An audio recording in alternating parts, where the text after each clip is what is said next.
நாளின் காலை வேளையிலே ஆண்டவர் நமக்கு தருகிற வார்த்தை சங்கீதம் 57வது அதிகாரம் 1வது வசனம்.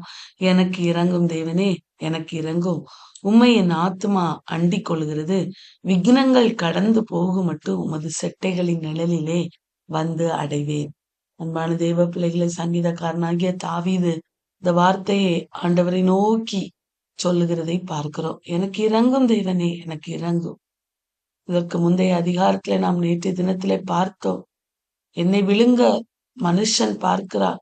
எனக்கு சமமான மனிதன், என்னோடு இருக்கிற மனிதன், என்னுடைய தோழன் எனக்கு விரோதமாய் தீங்கு செய்ய நினைக்கிறான். ஆனா அந்த எல்லாவற்றின் மத்தியிலும் ஆண்டவரே எனக்கு இறங்கும், ஆண்டவரே எனக்கு இறங்கும் ஆண்டவரே என்று ஆண்டவரை நோக்கி தன்னுடைய விண்ணப்பத்தை அவன் வைக்கிறதை பார்க்கிறோம்.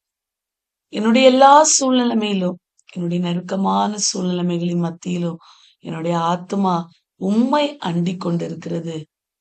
என்னுடைய வாழ்விலே இருக்கிற பிரச்சனைகள், விக்கினங்கள், போராட்டங்கள் கடந்து போகிற வரைக்கும் உம்முடைய செட்டைகள் தான் எனக்கு அடைக்கலம், அதுதான் தஞ்சம் என்று சொல்லி உடைய செட்டைகளின் மேல், செட்டைகளின் நிழலிலே அடைக்கலம் புக அவன் எவ்வளவு ஒரு ஆசையாயிருக்கிறான் என்பதை இந்த வார்த்தையின் மூலமாய் அவன் வெளிப்படுத்துகிறான்.